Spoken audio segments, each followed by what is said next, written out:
Rama school की online class में आपका स्वागत है। हेलो स्टूडेंट्स, नमस्कार, गुड मॉर्निंग। केमिस्ट्री की एक और क्लास में आपका स्वागत है। पिछली क्लास में अपन ने पढ़ा था अल्कोहल के मेथड्स ऑफ प्रिपरेशन, यानी अल्कोहल बनाने की विधियाँ, उनकी अपन ने बात करी थी, कुछ रिएक्शंस की बात करी थी। आज अपन बात करते हैं अल्कोहल की कुछ फिजिकल प्रॉपर्टीज की।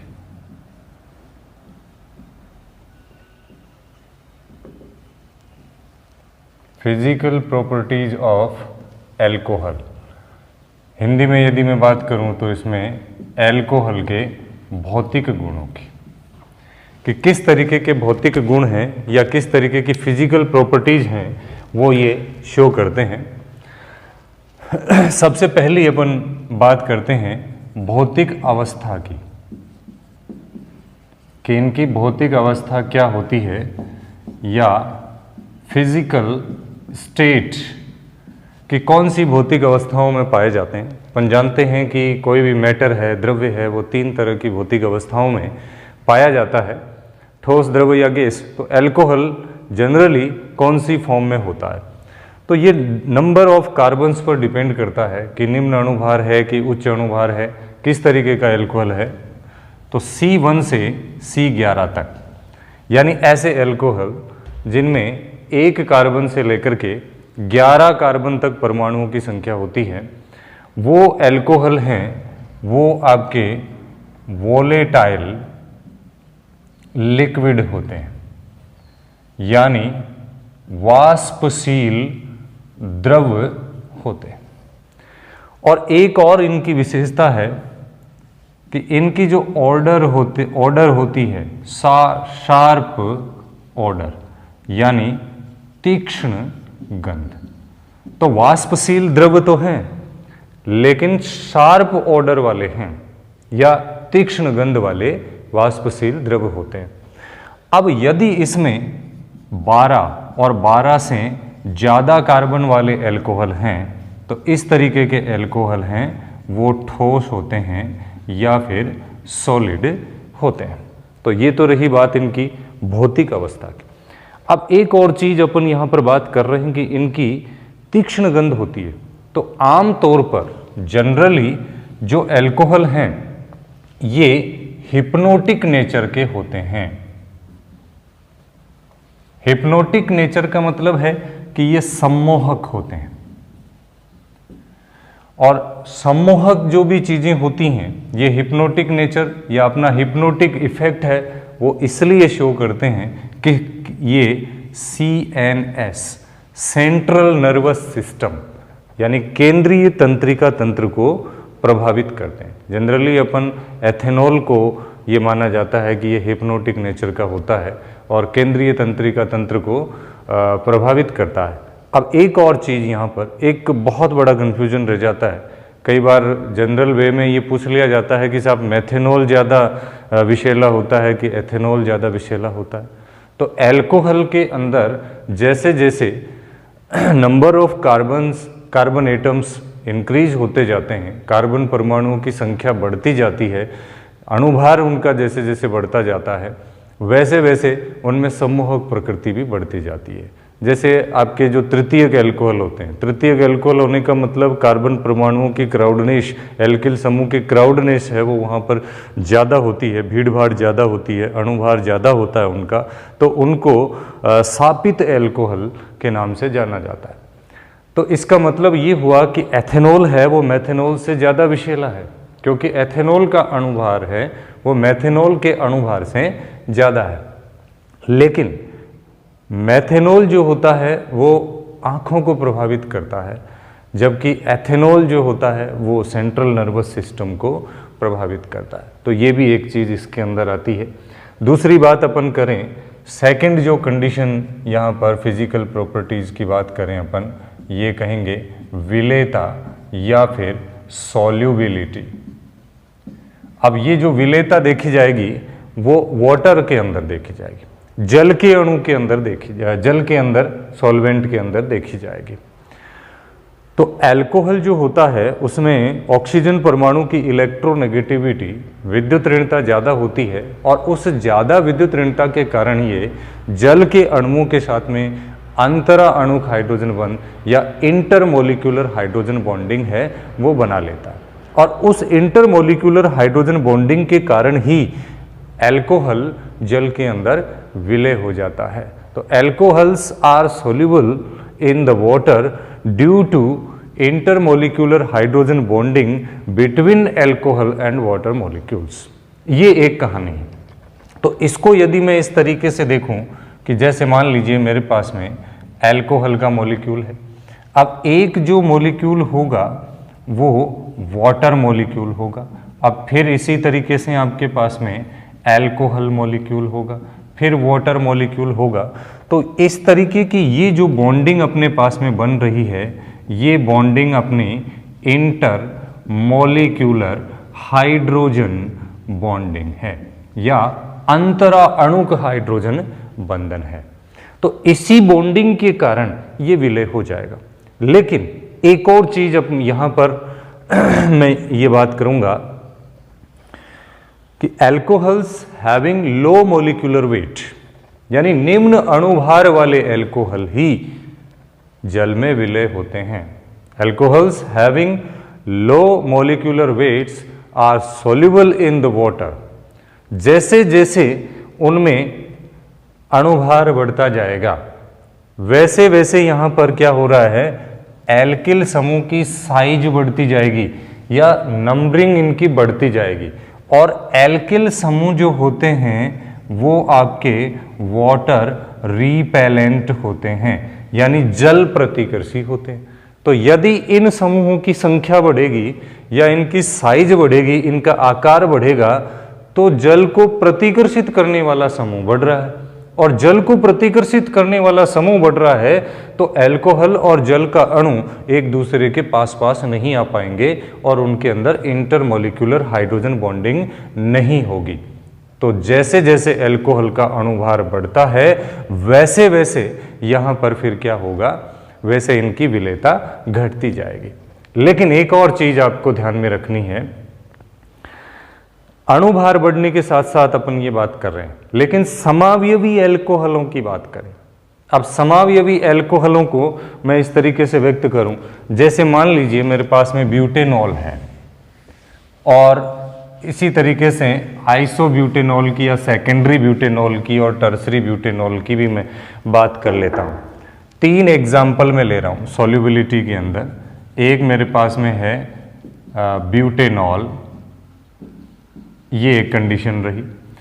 दूसरा मेरे पास में एग्जाम्पल में लेता हूँ, मान लीजिए सेकेंडरी ब्यूटेनॉल या सेकेंडरी ब्यूटिल अल्कोहल है। और थर्ड एग्जाम्पल मेरे पास में है टर्सरी ब्यूटिल अल्कोहल। अब इनका सबका अणुभार सेम है, तो ये सभी अल्कोहल हैं वो एक दूसरे के कौन से अल्कोहल हो गए, समावयवी अल्कोहल इनको बोल सकते हैं, या ये तीनों एक दूसरे के क्या हैं, आइसोमर्स हैं। अब इनमें क्या करें, देखो इस तरीके का अल्कोहल है, इसमें कोई शाखा नहीं निकल रही, सीधी शाखा वाला है। इसमें शाखाएं निकल रही हैं। तो अब इनमें से क्या होना है, अब यहीं पर इसको मैं एक और तरीके से डिफाइन करूं, ये 1 डिग्री अल्कोहल है, ये 2 डिग्री अल्कोहल है, ये 3 डिग्री अल्कोहल है। किसकी विलेयता ज़्यादा होगी साहब? अब इनकी विलेयता को यदि अपन देखें तो यहाँ पर इस एल्किल समूह का साइज देखो, बहुत हद तक ये फैला हुआ है और जितना ज़्यादा फैला हुआ होगा वाटर मॉलिक्यूल को प्रतिकर्षित करेगा। रिपेलेंट है, वाटर रिपेलेंट होता है एल्किल समूह, तो वाटर मॉलिक्यूल को रिपल्सन करेगा। जितना ज़्यादा फैला हुआ होगा उतनी दूर तक करेगा। जबकि इसके अंदर थोड़ा सा जो शाखाएं हो जाएं वो कम हो जाएंगी, इसके अंदर और ज़्यादा शाखाएं निकली हैं। तो जिसमें जितनी ज़्यादा शाखाएं निकली हुई हैं यहाँ पर उनका जो सरफेस एरिया है या जिसको अपन पृष्ठीय क्षेत्रफल बोलते हैं, तो तो शाखाएं जैसे जैसे बढ़ती है वैसे वैसे एल्किल समूह का सरफेस एरिया या फिर पृष्ठीय क्षेत्रफल है वो पृष्ठीय क्षेत्रफल कम हो जाएगा। और पृष्ठीय क्षेत्रफल कम हो गया तो इसका मतलब है कि ये जो OH ग्रुप है ये OH ग्रुप वाटर मॉलिक्यूल के साथ में हाइड्रोजन बॉन्डिंग बनाने के लिए उपलब्ध हो जाएगा आसानी से। तो समावयवी एल्कोहलों में शाखाएं बढ़ने के साथ साथ सरफेस एरिया है वो डिक्रीज हो जाता है, और सरफेस एरिया डिक्रीज होता है तो इंटरमोलिकुलर हाइड्रोजन बॉन्डिंग बनाने की जो टेंडेंसी है वो इंक्रीज हो जाती है और सॉल्युबिलिटी बढ़ जाती है। तो ये एक कहने का मतलब हुआ। इसी तरीके से अपन बात करेंगे साहब बॉइलिंग पॉइंट या क्वथनांक की। हमने कहा कि जो ज़्यादातर एल्कोहल हैं निम्न अणुभार वाले 11 कार्बन तक के जो एल्कोहल होते हैं वो लिक्विड होते हैं, और यदि लिक्विड होते हैं तो उनका बॉइलिंग पॉइंट होगा ना कि मेल्टिंग पॉइंट होगा। तो यहाँ पर जो अगली फिजिकल प्रॉपर्टी है उसकी मैं बात करता हूँ क्वथनांक या boiling point. Boiling point generally वो टेम्परेचर है जिसके ऊपर कोई लिक्विड मटेरियल है वो बॉयल करने लग जाता है या उबलने लग जाता है, और वो बॉयल तभी करेगा जब उसका टेम्परेचर जो होता है वो अपने चारों ओर के एटमॉस्फेरिक टेम्परेचर के क्या हो जाए, इक्वल हो जाए। तो उसी टेम्परेचर को बॉइलिंग पॉइंट बोला जाता है या क्वथनांक बोला जाता है। तो एल्कोहलों के क्वथनांकों की भी बात करें तो ये भी इस चीज़ पर डिपेंड करेगा, हाइड्रोजन बॉन्डिंग पर डिपेंड करेगा। जनरली देखो मैं एक बात करता हूँ, एक मेरे पास में कोई एल्केन का मॉलिक्यूल है, एक यदि मैं बात करूँ कि मेरे पास में कोई एल्किल हैलाइड हो, एक मैं ये बात कर लूँ कि मेरे पास में ईथर हो, और एक मैं ये बात कर लूँ कि एल्कोहल। ये तो कंडीशन है। एल्केन की यदि मैं बात करूं तो RH के फॉर्मूले से मैं इसको लिखूंगा, एल्किल हैलाइड की बात करूं तो RH का फॉर्मूला होगा, ईथर की बात करूं तो ROR होगा, और एल्कोहल की बात कर ली तो ROH होगा। अब इनमें सब में कंपैरिजन करूं, यहां पर हाइड्रोजन है, एल्किल का मतलब कार्बन है। कार्बन और हाइड्रोजन की इलेक्ट्रोनेगेटिविटी में कोई बहुत ज़्यादा डिफरेंस नहीं होता, यानी जो electronegativity of hydrogen and carbon is almost equal. So the alkene molecule is not polar. ये ध्रुवीय मॉलिक्यूल नहीं हो सकता, और ध्रुवीय मॉलिक्यूल नहीं हो सकता तो ये कोई हाइड्रोजन बॉन्डिंग वगैरह नहीं बनाएगा। तो एल्केन का जो मॉलिक्यूल होता है वो कैसा होता है, नॉन पोलर होता है, यानी अध्रुवीय होता है। एल्किल हैलाइड में हालांकि कार्बन और हेलोजन जो बॉन्ड होता है उसकी इलेक्ट्रोनेगेटिविटी में बहुत ज़्यादा डिफरेंस है, पोलर होता है CX बॉन्ड, लेकिन ये जो X होता है इस X में हाइड्रोजन बॉन्डिंग बनाने की जो टेंडेंसी होती है वो बहुत कम होती है। तो ये बहुत कम हाइड्रोजन बॉन्डिंग बनाता है, तो इसका भी एसोसिएशन नहीं हो सकता।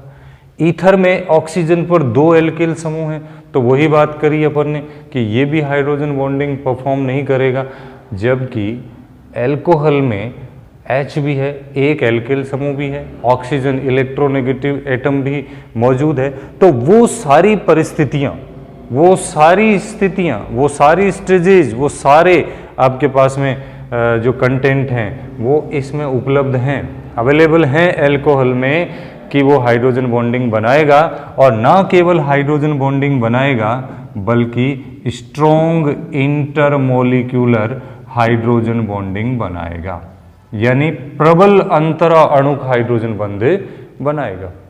तो उसके कारण से एल्कोहल का बॉइलिंग पॉइंट अपने समान कार्बन यानी इक्विवेलेंट कार्बन एटम वाले alkane, alkene, alkyne, alkyl halide, ether, aldehyde, ketone, इन सभी से क्या होता है, ज़्यादा होता है।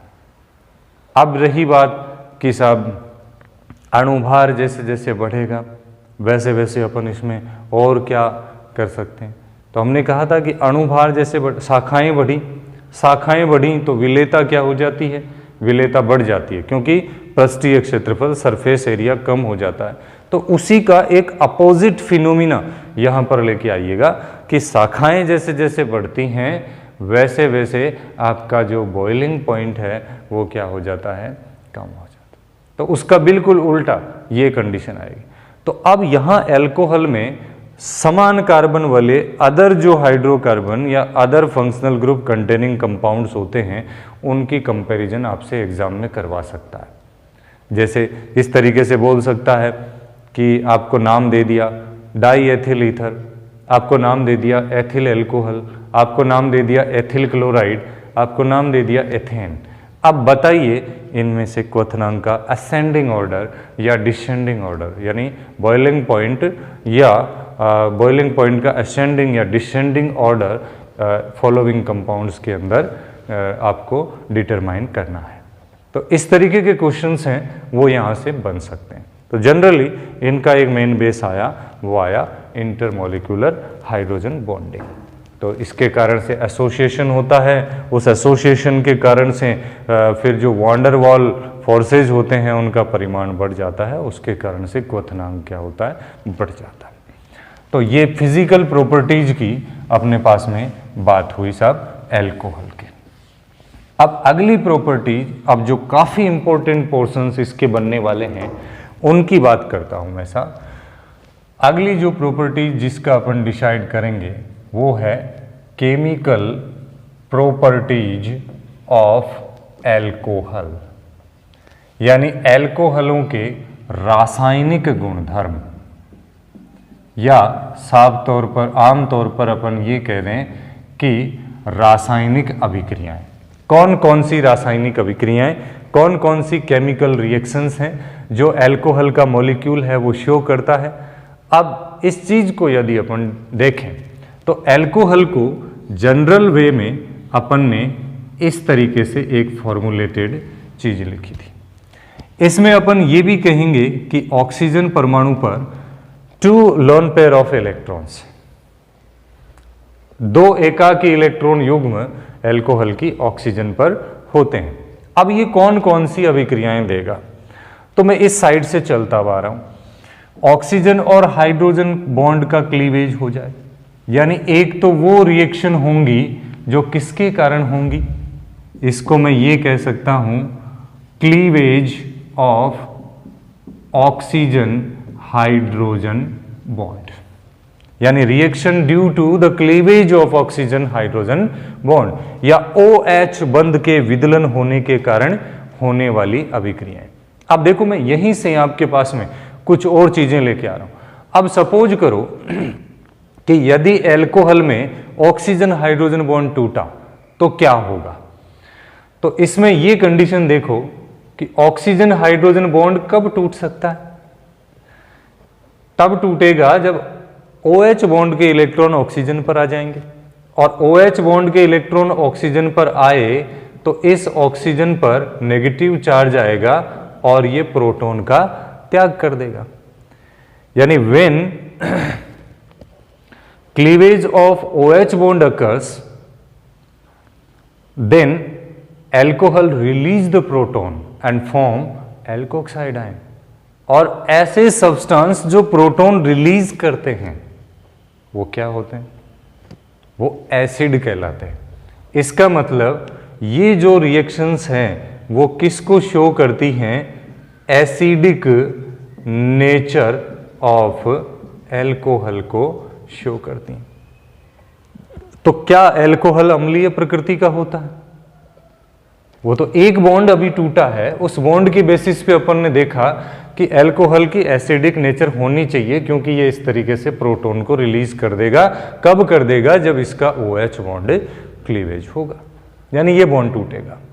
दूसरी चीज, दूसरा मैं ये बॉन्ड कहूं कि मान लो बॉन्ड ये टूटे, तो ये जो बॉन्ड टूटा है किसके बीच का टूटा है, एल्किल समूह का और ऑक्सीजन का, और एल्किल समूह है इसका मतलब कार्बन है। तो जो सेकंड कंडीशन अपने पास में आई है वो क्या आई है, उसको अपन बोलेंगे cleavage of carbon oxygen bond, यानी कार्बन ऑक्सीजन बॉन्ड टूटा। अब देखो साहब, यदि ये आपके पास में कार्बन ऑक्सीजन बॉन्ड तोड़ रहा है एल्कोहल का, ये बॉन्ड तोड़ रहा है, तो ये बॉन्ड तोड़ने से क्या होगा, ये प्लस होगा और ये OH माइनस होगा। मतलब इसने क्या कर दिया, इसने एक इंटरमीडिएट बनाया है और इस इंटरमीडिएट का नाम हो गया कार्बोनियम आयन। एक इंटरमीडिएट बनता है और कार्बोनियम आयन यदि इंटरमीडिएट के रूप में बनता है, देन ये कौन सी रिएक्शन हो रही है आपके पास में, सब्स्टिट्यूशन, न्यूक्लियोफिलिक रिएक्शन हो रही है, यानी SN अभिक्रियाएं आपके पास में हो रही हैं। और OH माइनस आयन यहां पर आ रहा है, तो जो पदार्थ, जो substance OH minus ion release करते हैं वो क्या कहलाते हैं, बेस कहलाते हैं। तो ये कौन से नेचर की रिएक्शन है, बेसिक नेचर ऑफ एल्कोहल को। तो यहां पर अपन कह रहे थे कि साहब एल्कोहल है वो एसिडिक नेचर शो कर रहा है, यहां पर अपन कह रहे हैं कि एल्कोहल है वो बेसिक नेचर शो कर रहा है। लेकिन बॉन्ड क्लीवेज को देखें तो दोनों तरह की नेचर यहां पर आ रही है। इसका सीधा सा मतलब हो गया कि alcohol is a neutral molecule. Alcohol उदासीन अणु होता है, क्योंकि एसिडिक और बेसिक दोनों नेचर को ये इक्विवेलेंट शो कर रहा है, बराबर मात्रा में शो कर रहा है। तो ना तो ये लाल लिटमस को नीला करेगा, ना ही नीले लिटमस को लाल करेगा। इसका मतलब ये हो गया कि ये उदासीन प्रकृति का होगा। दोनों ही काम ये नहीं कर रहा। अब तीसरी तरह की रिएक्शंस देखें। दो तरीके की रिएक्शन तो अपन ने यहां पर देखी कि ये शो कर सकता है एल्कोहल का मॉलिक्यूल। अब तीसरी तरह की जो रिएक्शंस होंगी वो रिएक्शन क्या होंगी, क्या कहलाएंगे इसमें। अब मैं ये कहूं कि साहब इसके कारण भी हो और इसके कारण भी हो, तो थर्ड टाइप की जो रिएक्शंस हैं कि reaction due to the alkyl and hydroxyl group, alkyl group and hydroxyl group, reactions due to both alkyl and hydroxy group, यानी ऐसी अभिक्रियाएं जो एल्किल समूह और हाइड्रोक्सी समूह दोनों के कारण हो सकती हैं। और एक और रिएक्शन है कि ये जो इसके माथे पर बिंदियां लगी हुई हैं, इन बिंदियों के कारण भी रिएक्शन होंगी। और ये बिंदियों की जो रिएक्शन है वो क्या कहलाएंगी। फोर्थ रिएक्शन होगी reaction due to the presence of lone pair on oxygen atom, यानी ऑक्सीजन परमाणु पर उपस्थित एकाकी इलेक्ट्रॉन युग्म के कारण होने वाली अभिक्रियाएं, यानी reactions due to the presence of lone pair on oxygen atom. तो ये चार तरीके की रिएक्शंस हैं वो अल्कोहल शो कर सकता है। अब इन चारों तरह की रिएक्शंस को अपन एक एक रिएक्शन को लेकर के देखते हैं कि किस किस तरीके की ये रिएक्शन होंगी और कौन कौन सी रिएक्शनों को शामिल करेंगे। यहां से बोर्ड के एग्जाम में आपके पास में क्या क्या क्वेश्चन बनेंगे, कैसे उनको आपको सॉल्व करना है, वो सारी चीजें अपन इसके अंदर सीखेंगे साहब। तो इनमें से पहली जो रिएक्शन है वो रिएक्शन अपन लेते हैं और वो रिएक्शन है ऑक्सीजन हाइड्रोजन बंध विदलन के कारण होने वाली रिएक्शंस, यानी सीधी सी मैं बात कर रहा हूं रिएक्शन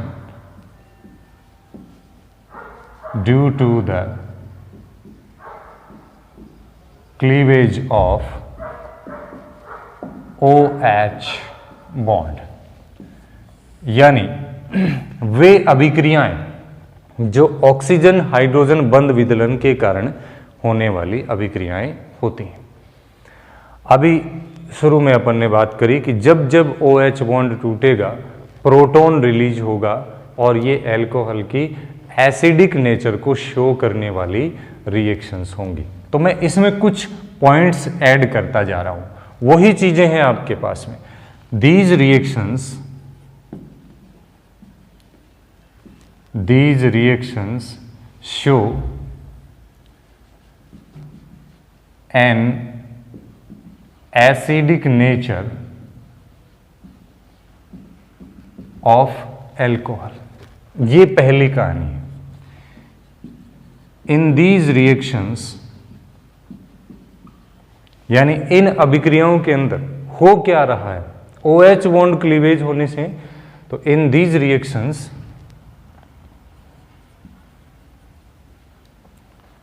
प्रोटॉन इज रिलीज्ड, यानी इन अभिक्रियाओं में प्रोटॉन को रिलीज किया जाता है, इसलिए ये रिएक्शन क्या होती हैं, अम्लीय प्रकृति को शो करने वाली अभिक्रियाएं होती हैं।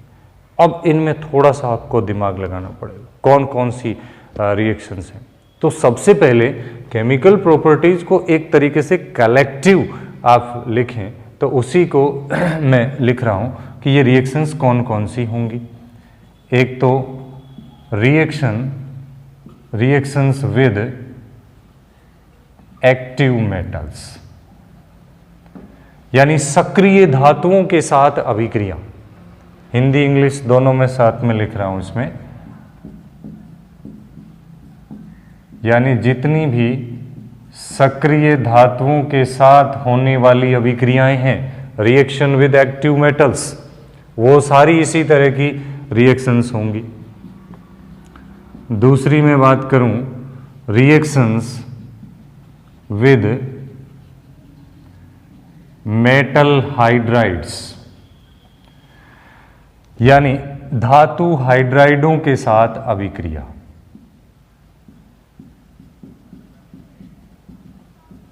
धातु हाइड्राइडों के साथ में होने वाली अभिक्रियाएं भी इसी तरीके की रिएक्शंस होंगी। थर्ड जो हैं वो ले सकते हैं रिएक्शंस विद मेटल एमाइड्स, यानी धातु एमाइडों के साथ होने वाली अभिक्रिया। धातु एमाइडों के साथ में जो रिएक्शंस होती हैं वो भी इसी तरह की रिएक्शंस हैं। फोर्थ रिएक्शन जिसकी मैं बात करूंगा उसको मैं बोल सकता हूं एसीटाइलेशन, या एसाइलेशन भी बोलते हैं, एसिलीकरण या एसिटिलीकरण भी कह सकते हैं। एसिटाइलेशन भी बोल सकते हैं, एसिलेशन भी इसको बोला जा सकता है। इसी तरीके से एक रिएक्शन आती है एस्टरीफिकेशन, जिसको अपन बोलते हैं एस्टरीकरण अभिक्रिया। ये भी इसी तरह की रिएक्शंस हैं। फिर एक रिएक्शंस और इसमें अपन जिसकी बात करेंगे, रिएक्शन विद ग्रिग्नार्ड रिएजेंट, यानी ग्रीनियर अभिकर्मक के साथ होने वाली अभिक्रिया।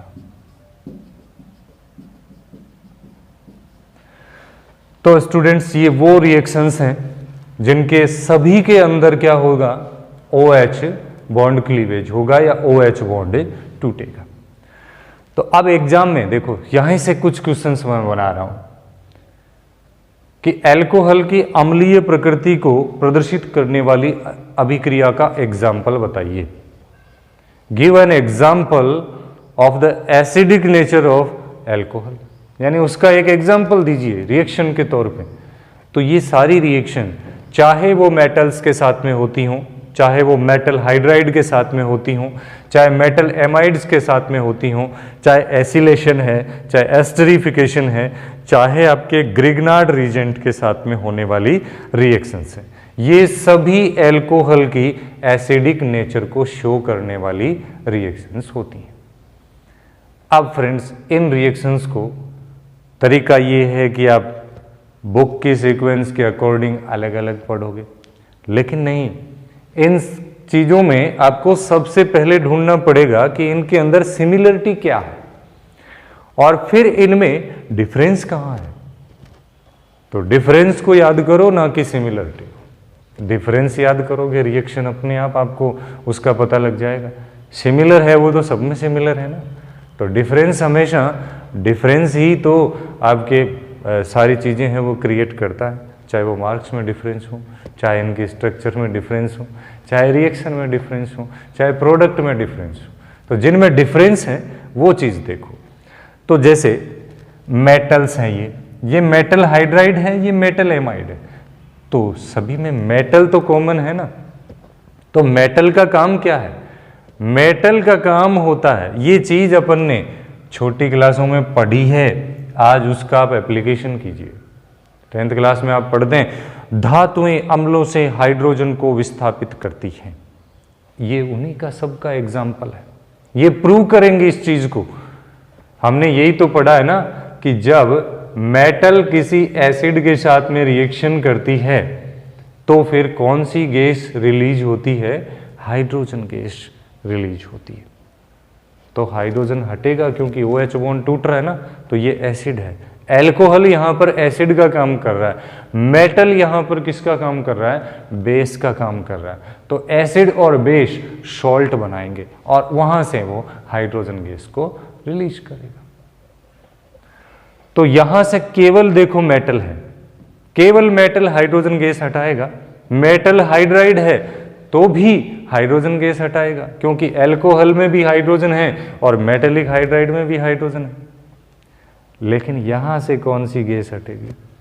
मेटल एमाइड, एमाइड है NH2 ग्रुप आपका, तो यहां से हाइड्रोजन आएगा, इसके NH2 से जुड़ेगा, कौन सी गैस निष्कासित होगी? बोलो, अमोनिया गैस होगी। NH2H जुड़ा ना, तो NH3। तो ये डिफरेंस हुआ, बाकी तो रिएक्शन सभी की सेम चलेगी। अब देखिए इन तीनों रिएक्शंस को मैं एक साथ लिख रहा हूं और यही तीनों रिएक्शन उसी तरीके से लिखोगे। देखो प्रोडक्ट तीनों का सेम होगा, सबके अलग अलग के साथ में रिएक्शन हो रही है अल्कोहल की, लेकिन फिर भी प्रोडक्ट सेम होगा। केवल एक बाई प्रोडक्ट है, उसमें डिफरेंस होगा। तो देखो मैं यहां पर लिख रहा हूं मेटल, यहां पर लिख रहा हूं मेटल हाइड्राइड, कोई सा भी हो, और यहां पर मैं लिख रहा हूं साहब मेटल एमाइड। इनको रिएक्शन करवानी है एल्कोहल के साथ में। मेटल कोई सी भी, कौन सी मेटल साहब? एक्टिव मेटल होनी चाहिए। अब ये एक और नई आपके पास में बीमारी पैदा होगी साहब, एक्टिव मेटल। मेटल और मेटल भी एक्टिव, कौन सी मेटल्स एक्टिव होती हैं? रिएक्टिव मेटल, यानी क्रियाशील धातुएं चाहिए। और धातुओं की क्रियाशीलता कैसे निकालते हैं? ये भी आप 10th क्लास में पढ़ के आते हो साहब। एक छोटी सी चीज़ है, 5-7 चीज़ों की सारणी आपके पास में बनी हुई, उसी को अप्लाई कर लो आप। अब ये मैं इस तरीके से इसको लिखूं साहब, ये हुआ लीना की बहार सारी, कभी नहीं मेरे अलावा, मैंने जिंदगी कैसी फीकी की, इस तरीके की एक चीज आ गई। ये जो सारी मेटल्स हैं, लिथियम है, पोटेशियम है, कैल्शियम है, सोडियम है, एल्युमिनियम है, जिंक है, ये रिएक्टिव मेटल है, यानी ये काफी क्रियाशील धातुएं होती हैं। ये एक सीरीज होती है जिसको अपन इलेक्ट्रोकेमिकल सीरीज बोला करते हैं, तो जो आगे चल के आपके पास में काम आएगी। तो कुछ एक एग्जाम्पल मैं यहाँ पर लिख रहा हूँ एक्टिव मेटल्स के, जैसे लिथियम हुआ, सोडियम हुआ, पोटेशियम हुआ, जिंक हुआ, एल्युमिनियम हुआ, ये सारी आपके पास में एक्टिव या रिएक्टिव मेटल्स हैं।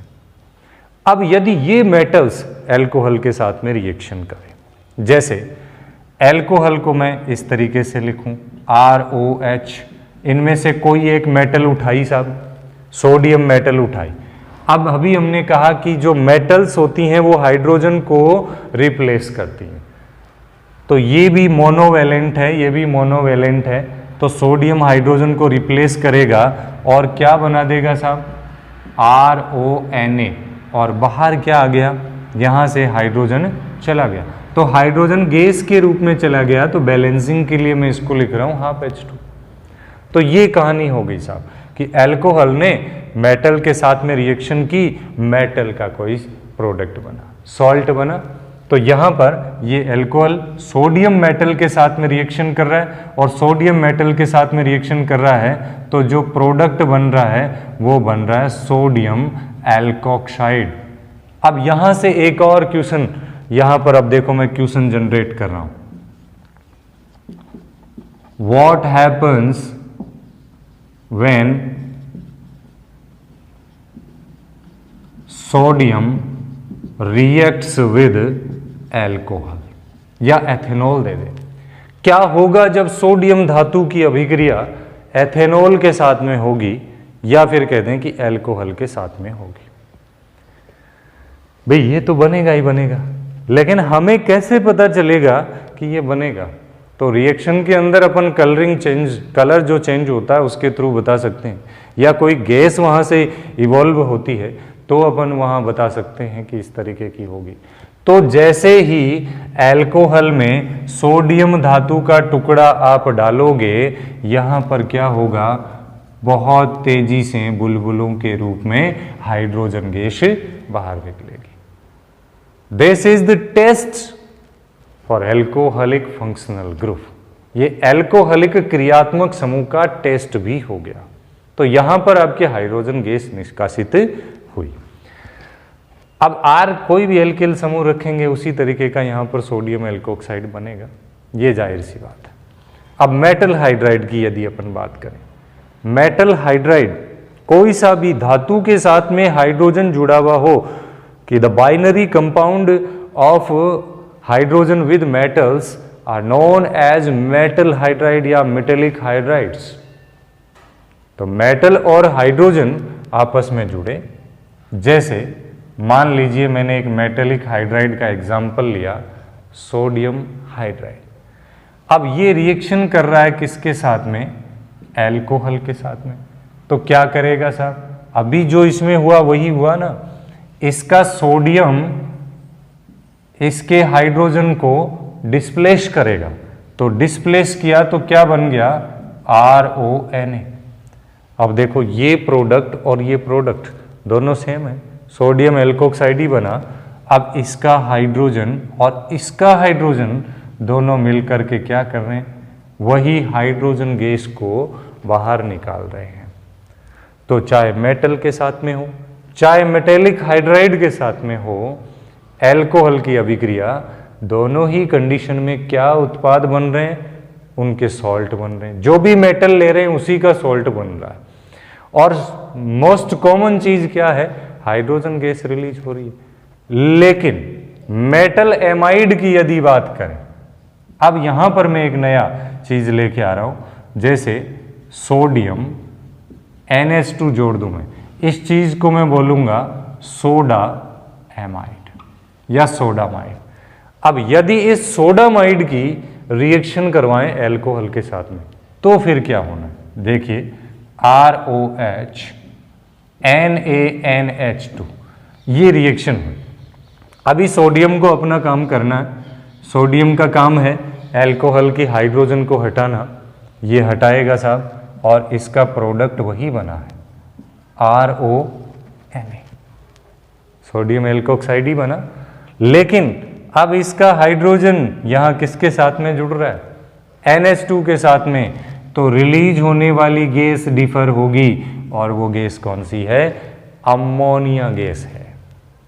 तो अभी मैं बात कर रहा था, अब देखो इन तीनों रिएक्शनों को अलग अलग पढ़ने की जरूरत ही नहीं है। चाहे मेटल हो, चाहे मेटेलिक हाइड्राइड हो, चाहे मेटेलिक एमाइड हो। यानी अपन इस तरीके से याद रख सकते हैं कि जो मेटल होगा वो एल्कोहल के हाइड्रोजन को हटाएगा, और एल्कोहल का हाइड्रोजन फिर बाहर निकलेगा। तो वो किस के रूप में निकलेगा? गैसों के रूप में निकलेगा। यदि केवल मेटल है, हाइड्रोजन गैस निकलेगी। मेटेलिक हाइड्राइड है तो भी हाइड्रोजन गैस निकलेगी। लेकिन मेटेलिक एमाइड है तो फिर कौन सी गैस निकलेगी? अमोनिया गैस निकलेगी, क्योंकि मेटेलिक एमाइड में हाइड्रोजन नहीं है, वहां पर NH2 है। तो एल्कोहल का H NH2 के साथ में जुड़ करके NH3 गैस निष्कासित करेगा। जबकि इनका जो मेन प्रोडक्ट है, सभी का मेन प्रोडक्ट देखो क्या हो रहा है? सेम हो रहा है दोस्तों। क्यों सेम हो रहा है? क्योंकि तीनों रिएक्शन की जो टेंडेंसी है वो सेम ही है, रिएक्शन करने का तरीका सेम है। तो इस तरीके से आप इस चीजों को याद करिएगा। तो ये तीनों रिएक्शन हुई, reaction with metals, reaction with metal hydrides and reaction with metal amide. तीनों की तीनों रिएक्शन है वो एल्कोहल की एसिडिक नेचर को शो करने वाली रिएक्शन है। अब दोस्तों यहीं से एक और आपके पास में कंपैरिजन का क्वेश्चन बन सकता है। यहां पर अपन ने एक महाभारत को छेड़ दिया और वो महाभारत है एसिडिक नेचर ऑफ एल्कोहल। तो एल्कोहल की एसिडिक नेचर की कंपैरिजन आपसे बहुत बार करवाई जा सकती है, बहुत बार पूछी जा सकती है। अब वो एसिडिक नेचर है वो क्या होने हैं, कैसे अपन इसको ध्यान में रखेंगे। तो अब मैं यहां पर ही कंपैरिजन कर रहा हूं साहब, एसिडिक नेचर ऑफ एल्कोहल, यानी एल्कोहलों की अम्लीय प्रकृति। एल्कोहलों की अम्लीय प्रकृति को अपन कैसे बताएं साहब। अब इसकी अम्लीय प्रकृति को देखा अपन ने कि H+ को रिलीज किया इसलिए एसिडिक नेचर होगी। सबसे पहली बात करेंगे अपन जल के साथ तुलना, यानी अपने को जो चीज यहां पर देखनी है एल्कोहल वर्सेस वाटर, इन दोनों की कंपैरिजन करनी है। एल्कोहल और जल की अम्लीयता की तुलना करेंगे कि कौन स्ट्रॉन्ग एसिड है और कौन वीक एसिड है, किसकी एसिडिक नेचर ज्यादा होगी। तो एल्कोहल की तो मैं बात कर रहा हूं, ये कंडीशन एल्कोहल के अंदर है, और यदि वाटर मॉलिक्यूल लें तो उसके अंदर ये कंपैरिजन है। अब इसको अपन अलग अलग पॉइंट ऑफ व्यू से देखेंगे। सबसे पहली मैं बात कर दूंगा कि अपन ये बात कर रहे हैं, देखो किन किन पॉइंट्स के आधार पर अपन इसको समझ सकते हैं, एक्सप्लेन कर सकते हैं और इनकी एसिडिक स्ट्रेंथ को बता सकते हैं कि कौन सा एसिड है, कौन से ज़्यादा एसिड है, कौन सा कम वीक एसिड होता है। एसिड वो होता है जो प्रोटॉन रिलीज करता है, और जो इजीली प्रोटॉन रिलीज करेगा उसकी एसिडिक स्ट्रेंथ ज़्यादा होगी। तो मैं यहां पर एक और पॉइंट कह सकता हूं कि those substance which release the proton easily,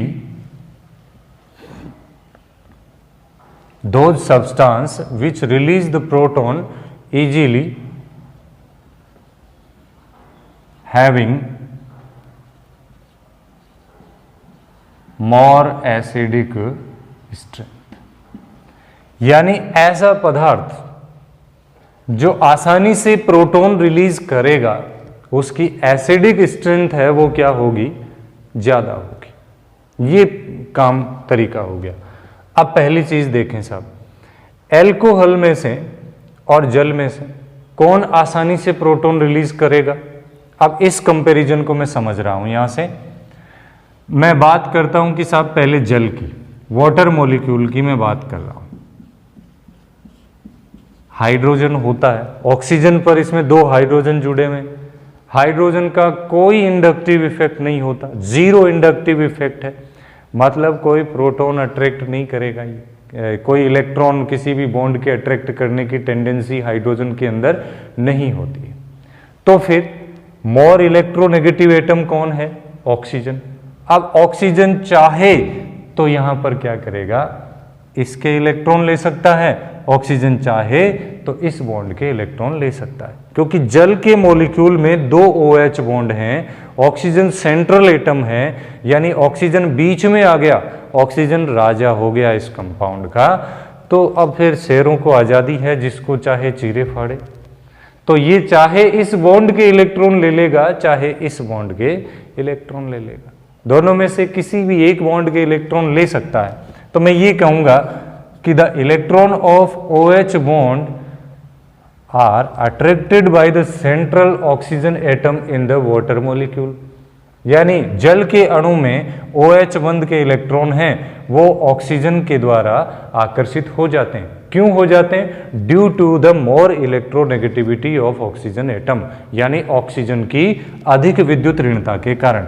और जब ये इलेक्ट्रॉन इसकी तरफ अट्रैक्ट हो गए तो इस ऑक्सीजन पर इलेक्ट्रॉन डेंसिटी इंक्रीज होगी, और माइनस चार्ज आएगा और प्रोटॉन आसानी से क्या हो जाएगा, रिलीज हो जाएगा। इसका मतलब वाटर मॉलिक्यूल है वो कैसा होना चाहिए, एसिडिक होना चाहिए या बेसिक। पर्टिकुलरली मैं वाटर मॉलिक्यूल की बात करूं तो ये न्यूट्रल होगा, क्योंकि H प्लस और OH माइनस इन नंबर्स इक्वल है ना, बराबर है, तो ये तो न्यूट्रल है। लेकिन एसिडिक नेचर शो करेगा वो इसके कारण से शो करेगा। तो क्या एल्कोहल में इसी तरह की कंडीशन होगी साहब? अब एल्कोहल की बात करो, देखो एल्कोहल में भी तो ऑक्सीजन पर लोन पेयर हैं, इसकी इलेक्ट्रोनेगेटिविटी ज्यादा है, तो क्या अब भी ये OH बॉन्ड के इलेक्ट्रॉन अपनी तरफ अट्रैक्ट करेगा? नहीं करेगा। क्यों नहीं करेगा? वो इसके कारण से नहीं करेगा। इस एल्किल समूह का, एल्कोहल में एक एल्किल समूह है और इस एल्किल समूह का कौन सा इफेक्ट है? Plus I effect. इस प्लस आई इफेक्ट के कारण ये पुल करता है अपने इलेक्ट्रॉनों को, बॉन्ड के इलेक्ट्रॉनों को किसकी तरफ? ऑक्सीजन की तरफ। तो due to the plus I effect of alkyl group the bonded electron is pulled towards oxygen atoms that will increases electron density on oxygen atom. यानी ये ऑक्सीजन एटम पर अब क्या करेंगे, ये इलेक्ट्रॉन को पुल कर रहे हैं और इलेक्ट्रॉन को पुल करने के कारण ये एक और काम कर पा रहे हैं, वो क्या कर रहे हैं? Increases electron density on oxygen atom. तो ऑक्सीजन एटम पर इलेक्ट्रॉन डेंसिटी बढ़ा रहे हैं। अब सपोज करो कि यहां पर इलेक्ट्रॉन डेंसिटी बढ़ रही है, तो क्या OH बॉन्ड के इलेक्ट्रॉन, यानी माइनस चार्ज बढ़ रहा है, तो इलेक्ट्रॉन पर भी माइनस चार्ज है, तो क्या इधर का इलेक्ट्रॉन इधर आ सकता है? नहीं आएगा, क्योंकि माइनस माइनस को प्रतिकर्षित करेगा। तो इस कारण से ये चीज यहां पर नहीं आ सकती। तो अब यहां पर देखो, इजी वे में प्रोटॉन किसने त्यागा? जल ने त्यागा। इसलिए अपन ये कहेंगे, दूसरी जो चीज यहां पर, दूसरा जो पॉइंट निकल के आ रहा है वो ये निकल के आ रहा है कि water is more acidic then alcohol, या स्ट्रोंग एसिडिक नेचर। यानी वाटर है वो स्ट्रोंग एसिडिक नेचर का होता है, जबकि एल्कोहल है वो वीक एसिडिक नेचर का होगा। और यही क्वेश्चंस आपको एग्जाम में पूछा जाता है। तो ये तो एक थ्योरेटिकल एस्पेक्ट हुआ आपके पास में, इसके स्ट्रक्चर से संबंधित एक स्टैरिक रीजन आपके पास में हुआ। दूसरी मैं बात करता हूं एक एक्सपेरिमेंटल वैल्यू की भी, वो भी आप कह सकते हो। यदि आपने 11th क्लास में पढ़ा होगा कि वाटर मॉलिक्यूल का यदि अपन डिसोसिएशन करवाते हैं तो H प्लस और OH माइनस के अंदर इसका डिसोसिएशन होता है, और फिर मैं इसके लिए एक आयोनिक प्रोडक्ट निकालता हूं। वो आयोनिक प्रोडक्ट ये निकलता है H प्लस और OH माइनस, और ये आपको पता है कि इसका मान 1 × 10⁻⁻⁷ एंड 1 × 10⁻⁻⁷ ये होता है। तो इसकी वैल्यू हो जाती है मेरे पास में ये वाले 1 × 10⁻14 मोल पर लीटर।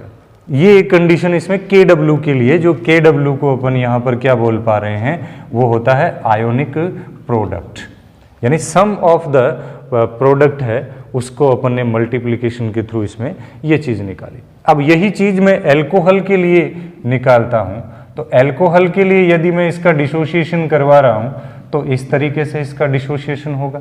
H प्लस का रिलीज कर रहा है, मतलब Ka की वैल्यू निकालोगे जो एसिडिक स्ट्रेंथ है, और इसकी एसिडिक स्ट्रेंथ है उसकी वैल्यू होती है 10⁻⁻16 टू 10⁻⁻18।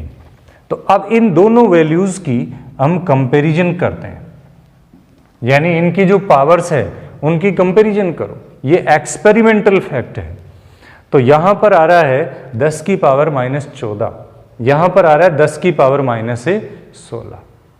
ये भी डिसोसिएशन कांस्टेंट है, इसको भी मैं एक तरीके से डिसोसिएशन कांस्टेंट मानूंगा, इक्विलिब्रियम कांस्टेंट बोल दें। तो यहां पर इसकी वैल्यू क्या है, ज्यादा है, और इसकी वैल्यू क्या है, कम। ध्यान रखना, माइनस में ज्यादा है, माइनस में ज्यादा है, और ये माइनस में क्या है, कम। तो इसकी वैल्यू ज्यादा हो गई और इसकी वैल्यू क्या हो गई, कम हो गई। तो कांस्टेंट की वैल्यू जिसकी ज्यादा होगी उसकी एसिडिक नेचर भी क्या होगी, ज्यादा होगी। तो Kw for the water has the value more than Ka of alcohol, यानी Kw का मान जो होता है वो एल्कोहल के डिसोसिएशन कांस्टेंट से ज्यादा होता है, इसीलिए भी वाटर इज मोर एसिडिक या higher acidic strength than alcohol. तो वाटर है वो स्ट्रॉन्ग एसिड है इन कंपैरिजन ऑफ एल्कोहल।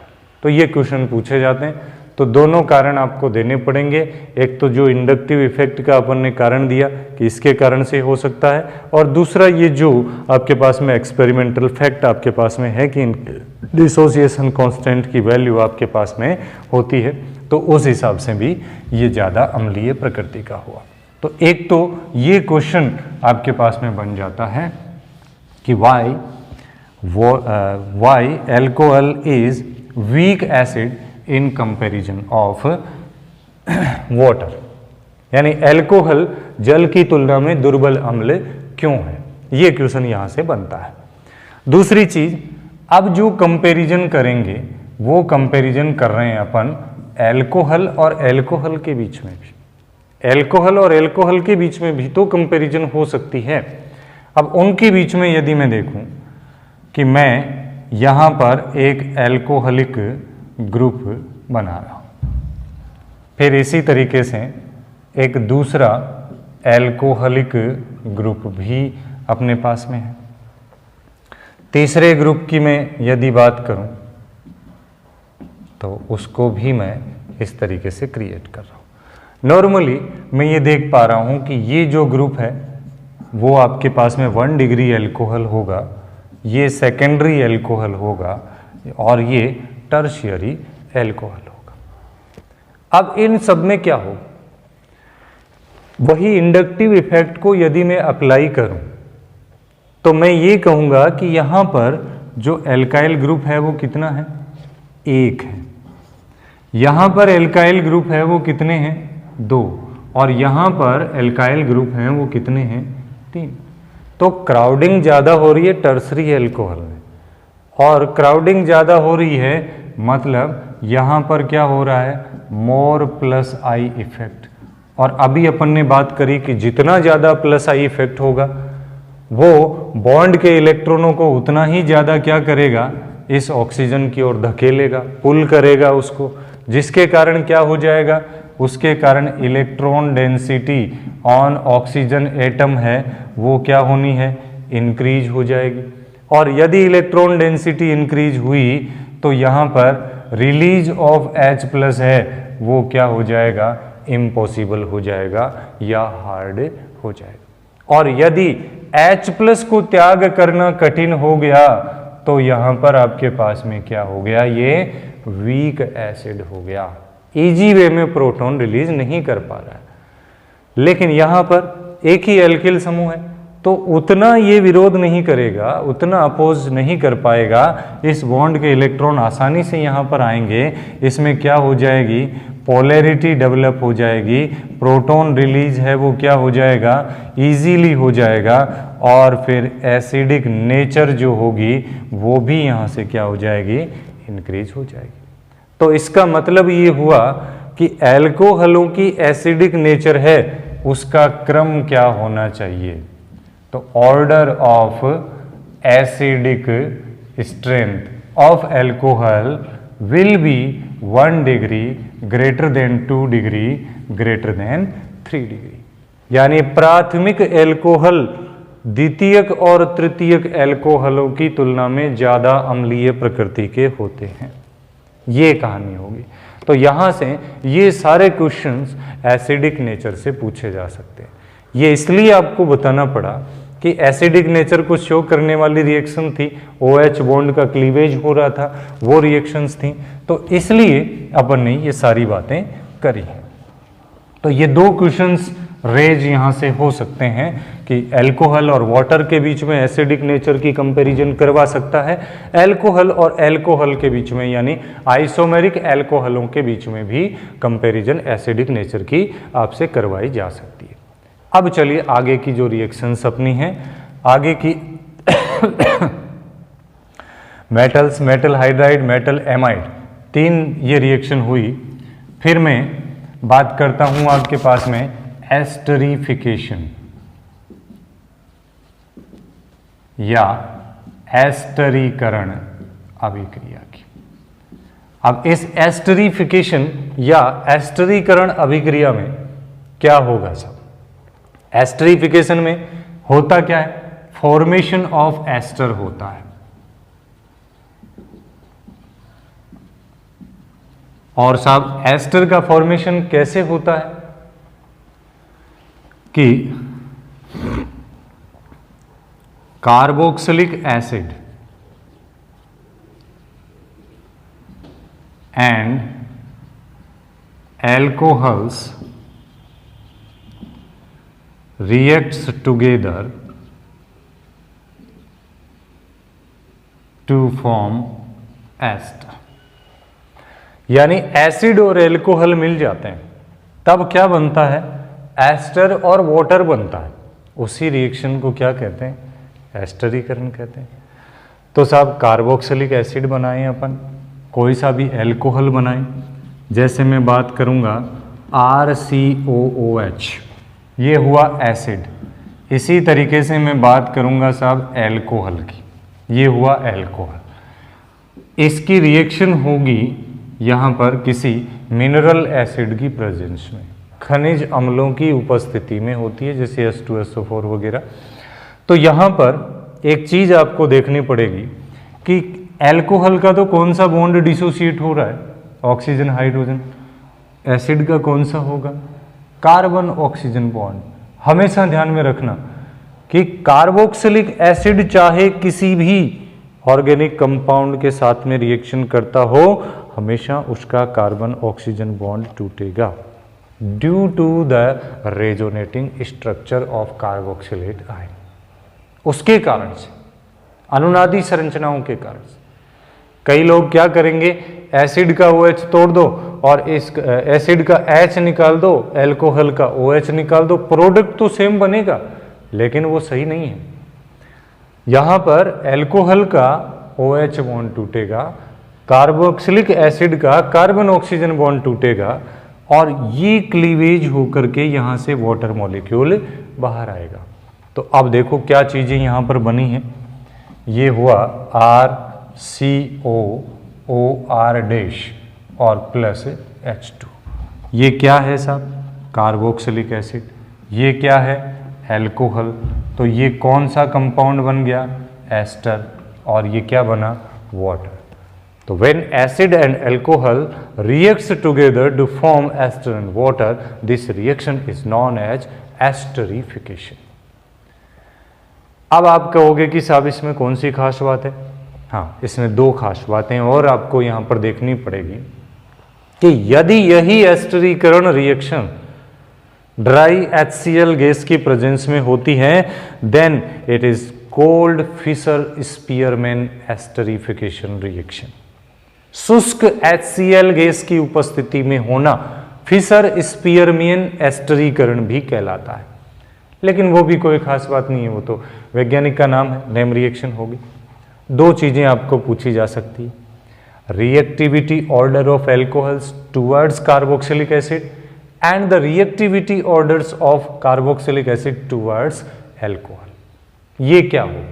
यानी एस्टरीकरण अभिक्रिया के प्रति एल्कोहल की क्रियाशीलता का क्रम क्या होगा और एस्टरीकरण अभिक्रिया के प्रति एल्कोहल की क्रियाशीलता का क्रम भी क्या होगा।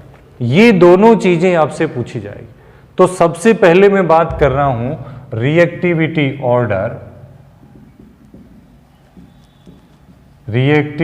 Order of alcohol towards esterification या टूवर्ड्स कार्बोक्सिलिक एसिड, ये भी कह सकता हूं मैं।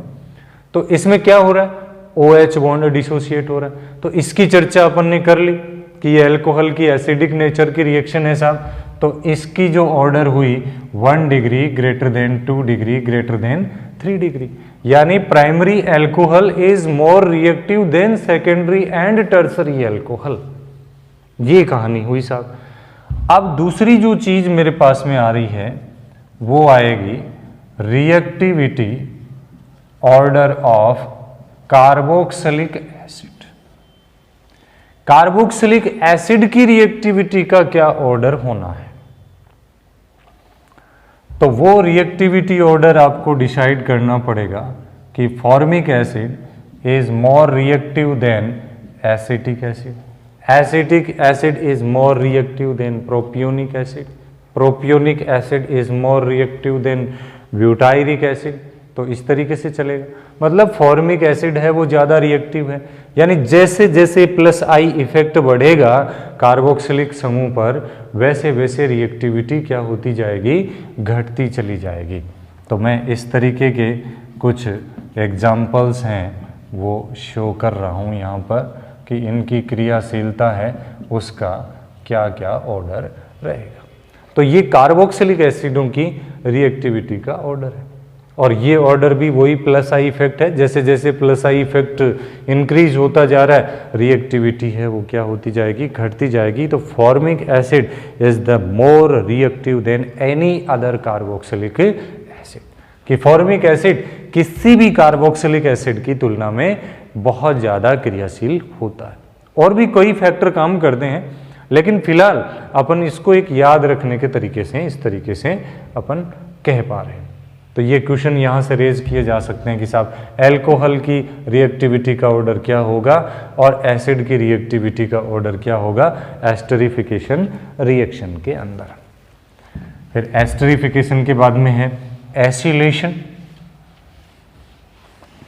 अब इनमें देखो एसिलेशन कह दें, एसिटाइलेशन कह दें, देखने को दोनों अलग अलग वर्ड हैं लेकिन दोनों एक ही चीज़ से आपके पास में परफॉर्म होंगे। तो एसाइलेशन जिसको अपन बोलते हैं एसिलीकरण। अब एसिलीकरण आप किसको कहोगे कि when the hydrogen atom of alcohol is replaced by acyl group then the reaction is called acylation. यानी जब अल्कोहल के अणु के हाइड्रोजन का प्रतिस्थापन एसिल समूह के द्वारा होता है तो इस अभिक्रिया को अपन क्या बोलते हैं, एसिलेशन बोलते हैं।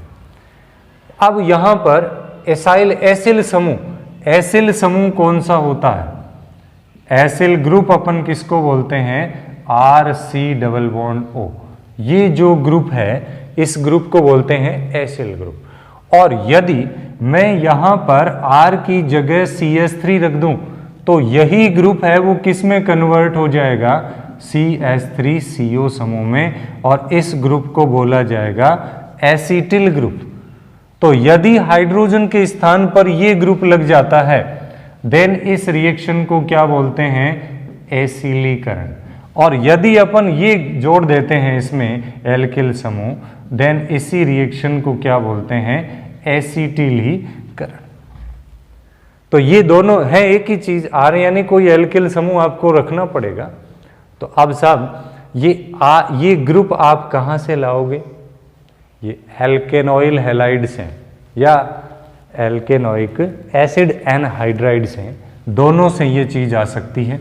तो यदि आप एल्कोहल की रिएक्शन करवाना चाहते हैं कि एल्कोहल है ROH और मैं यहाँ पर एसिल क्लोराइड ले लेता हूँ, एसिल क्लोराइड के साथ में यदि ये रिएक्शन हुई तो यहाँ से क्या होगा, HCl डिपार्ट हो जाएगा और एक एस्टर का फॉर्मेशन होगा ROC⋯OR- और HCl। ये कंडीशन आपके पास में बनी। अब यहाँ पर एक चीज आपको और देखनी है कि ये आपके पास में क्या बन रहा है साहब, एस्टर बन रहा है। एस्टर एसिड के साथ में रिएक्शन कर रहा है, यानी एस्टर का एसिडिक हाइड्रोलिसिस यहाँ पर होने जा रहा है आगे इस रिएक्शन में। तो यहां पर जो HCl बना है, यदि मैं इस HCl को इस अभिक्रिया से हटा लूं तो मेरे को यहां पर क्या मिलेगा, एस्टर मिलेगा। अदरवाइज यदि इस अभिक्रिया में जब तक HCl है आप एस्टर की कल्पना नहीं कर सकते, क्योंकि HCl एसिड है, एसिडिक हाइड्रोलिसिस करवाएगा एस्टर का और आगे फिर नए प्रोडक्ट फॉर्म करेगा। तो अब अभिक्रिया में जो HCl बना उसको आप बाहर कैसे निकालें? उसके लिए सबसे अच्छा फिनोमेना है एडजॉर्प्शन का, अधिशोषण का। अब अधिशोषण कौन करेगा साहब? एसिड बना है तो एसिड का एडजॉर्प्शन है वो कौन कर सकता है? बेस कर सकता है। तो इस अभिक्रिया में अपन क्या मिला सकते हैं? इस अभिक्रिया में पिरिडीन मिलाया जा सकता है, इस अभिक्रिया में डाईमेथिल एनिलीन मिलाया जा सकता है। ये दोनों किसकी भांति काम करेंगे? बेस की भांति, क्षारों की भांति काम करेंगे और ये क्षार अभिक्रिया में बने HCl का एडजॉर्प्शन करेंगे और ये अभिक्रिया रुक जाएगी। तो ये कई बार पूछ लिया जाता है कि इस अभिक्रिया में पिरिडीन क्यों मिलाया साहब? इस अभिक्रिया में डाईमेथिल एनिलीन क्यों मिलाया आपने? वो इसलिए मिलाया ताकि अभिक्रिया में बना हुआ HCl एब्जॉर्ब हो जाए और आगे एस्टर का अम्लीय जल अपघटन नहीं हो पाए, इसलिए मिलाया। तो ये रिएक्शन यहीं पर फिर रुक जाती है और प्रोडक्ट के रूप में एस्टर आपके पास में बनता है। तो ये कहानी हुई साहब एसिटिलीकरण या एसिलीकरण की। अब इसमें एक और रिएक्शन है कि ग्रीनियर अभिकर्मक के साथ में अभिक्रिया, यानी रिएक्शन विथ ग्रिग्नार्ड रिएजेंट, यानी ग्रीनियर अभिकर्मक के साथ में एल्कोहल की रिएक्शन। अब इसके लिए ना केवल ग्रीनियर अभिकर्मक के साथ में बल्कि इसमें बहुत सारी रिएक्शन और अपन बना सकते हैं। देखो एल्कोहल का मॉलिक्यूल ये है और ग्रीनियर अभिकर्मक को मैं मान रहा हूं RMgX। जब इनकी रिएक्शन होगी, इसको तो H+ त्याग करना है ना, तो ग्रीनियर अभिकर्मक में तो अपन ने ये देखा था, ये पोलैरिटी थी, ये H+ जा रहा है तो प्लस में जा रहा है, किसके साथ में आ जाएगा? इसके साथ में। तो क्या बना रहा है आपके साथ? R-H बना रहा है और MgXOR बन रहा है। R-H मतलब क्या हो गया आपके पास में साहब? एल्केन हो गया। तो एल्केन बनाएगा। अब यहां पर देखो ये इस कंपाउंड को मैं यहां पर क्या कह सकता हूं? ये आपके पास में एक्टिव हाइड्रोजन कंटेनिंग कंपाउंड है और ये जो हाइड्रोजन है वो आपका एक्टिव हाइड्रोजन है। तो एक्टिव हाइड्रोजन कंपाउंड क्या होते हैं? एक्टिव हाइड्रोजन कंटेनिंग कंपाउंड वो होते हैं जिनमें हाइड्रोजन परमाणु डायरेक्टली ऑक्सीजन एटम पर, नाइट्रोजन एटम पर, सल्फर एटम पर जुड़ा हुआ हो। वो सारे compounds active hydrogen containing compound होते हैं और हाइड्रोजन को इजीली रिलीज करने की कैपेसिटी रखते हैं या टेंडेंसी रखते हैं। तो अब यहां पर इस रिएक्शन का मतलब ये हो गया कि when any active hydrogen containing compounds reacts with Grignard reagent, then always alkane is obtained या always alkane is formed। यानी जब जब कोई भी एक्टिव हाइड्रोजन, सक्रिय हाइड्रोजन वाला यौगिक ग्रीनियर अभिकर्मक से रिएक्शन करेगा तब तब आपको क्या मिलेगा? एल्केन ही मिलेगा। अब यहां पर ये देखेंगे कि जब तक आप एल्कोहल के ग्रीनियर अभिकर्मक को नहीं बदलोगे तब तक आप चाहे कोई सा भी एल्कोहल ले लो, एक ही तरीके का एल्केन ही बनेगा। जैसे सपोज करो, अब देखो इसका एक कमाल अपन देखते हैं। यदि मेथेनॉल की अभिक्रिया में करा दूं मेथिल मैग्नीशियम ब्रोमाइड से, देखो क्या उत्पाद बना? CH3H, मेथेन बना। यदि मैंने बात कर ली कि मैं एथेनॉल की रिएक्शन करवा रहा हूं मेथिल मैग्नीशियम ब्रोमाइड, फिर देखो क्या उत्पाद बना। क्या किया मैंने ग्रीनियर अभिकर्मक को चेंज नहीं किया। मैंने तो एल्कोहल को चेंज किया। एल्कोहल कोई सा भी हो, तो चाहे मेथेनॉल हो, एथेनॉल हो, प्रोपेनॉल हो, ब्यूटेनॉल हो, कितने ही कार्बन का एल्कोहल हो, यदि ग्रीनियर अभिकर्मक वही है तो आपका उत्पाद भी क्या होगा, वही होगा, वो चेंज नहीं होगा। तो ये सारी जो रिएक्शंस हैं, reaction due to the cleavage of OH bond. अब ना केवल यहां पर एल्कोहल बल्कि जल के साथ में रिएक्शन करें, थायो एल्कोहल के साथ में रिएक्शन करें, एमिनो के साथ में ये ग्रीनियर अभिकर्मक रिएक्शन करें, किसी भी कंपाउंड के साथ में जिसमें सक्रिय हाइड्रोजन युक्त यौगिक होते हों, उनमें किसी के साथ में भी ये रिएक्शन करे, हमेशा और हमेशा ये यहाँ पर क्या बनाएंगे, एल्केन ही बनाएंगे। So Grignard reagent a very popular magician of organic chemistry. Organic chemistry का एक लोकप्रिय जादूगर है और जादू दिखा रहा है अपना, यहाँ पर खुद चेंज नहीं हो रहा, इसके साथ में आप किसी को भी ले आओ, क्या कर रहे हैं, वही एल्केन बना करके देगा, दूसरा नहीं दे सकता। तो इस तरह की एक स्पेसिफिक स्पेशलिटी है, वो भी इसके अंदर पाई जाती है। तो ये वो रिएक्शंस हैं जो आपके ऑक्सीजन हाइड्रोजन बॉन्ड क्लीवेज के कारण से हो जाती है।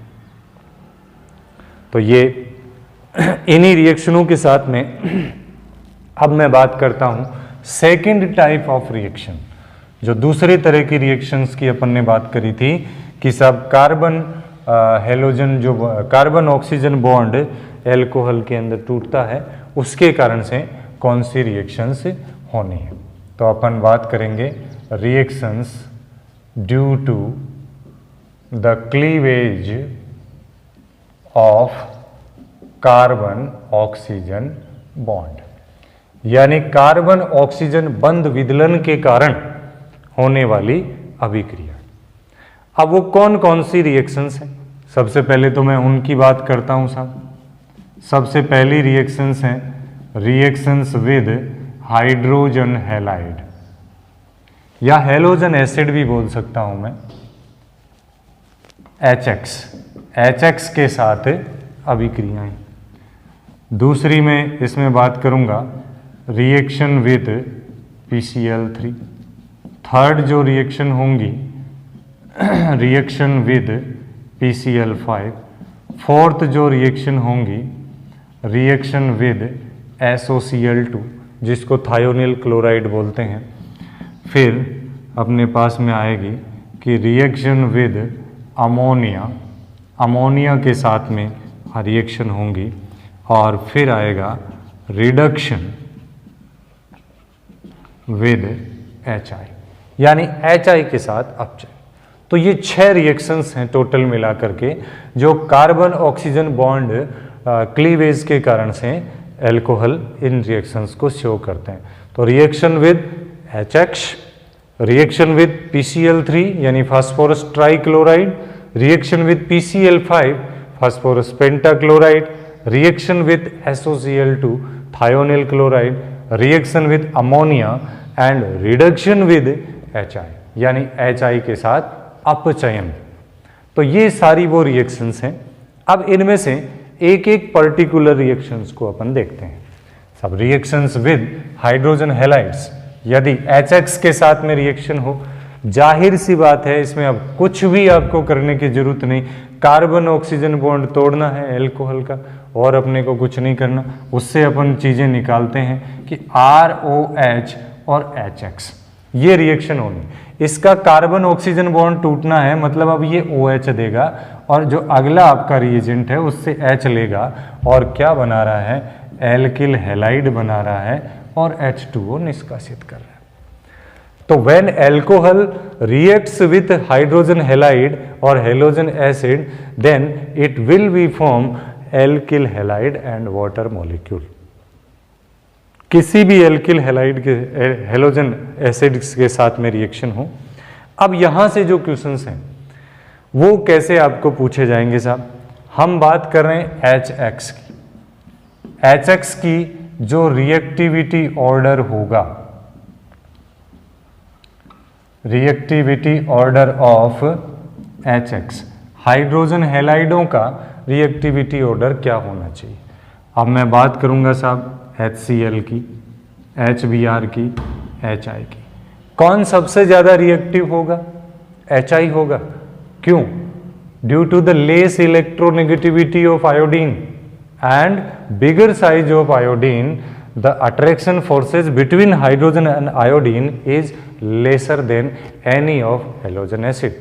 So this bond will be break easily and will produce proton easily.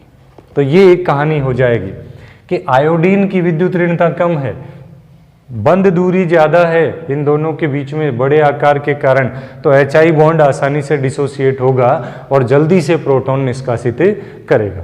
तो इसकी जो रिएक्टिविटी ऑर्डर है वो होगा कि HI is more reactive then any other halogen acid, for example HCl and HBr की कंपैरिजन में HI है वो ज़्यादा क्रियाशील है।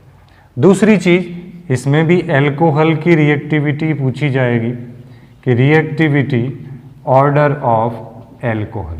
तो अब यहां पर देखना है कि एल्कोहल का कौन सा बॉन्ड टूटा है, कार्बन ऑक्सीजन बॉन्ड टूटा है।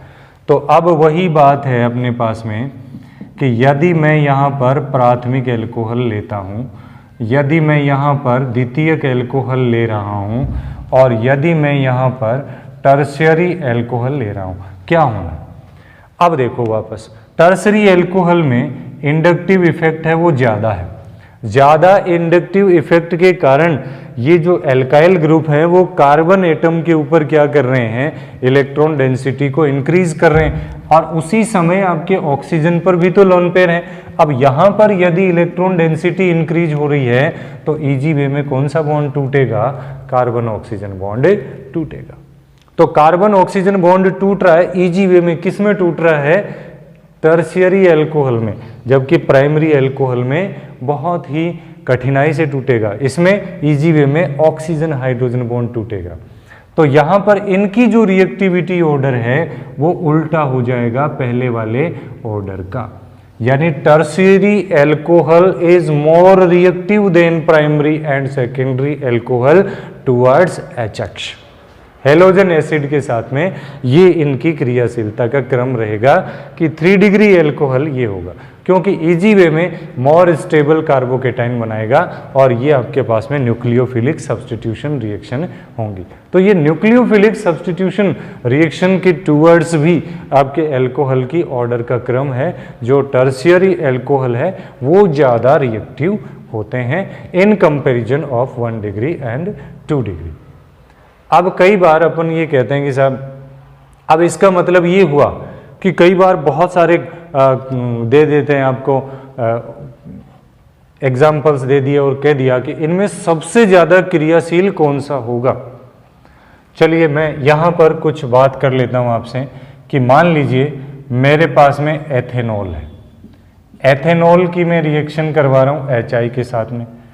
इसी तरीके से मैं इसकी आइसोप्रोपिल एल्कोहल की रिएक्टिविटी करवा रहा हूँ, इसी तरीके से मैं टर्शरी ब्यूटिल एल्कोहल की रिएक्टिविटी करवा रहा हूँ। इनमें से कौन सा है वो सबसे तेजी से अभिक्रिया होगी?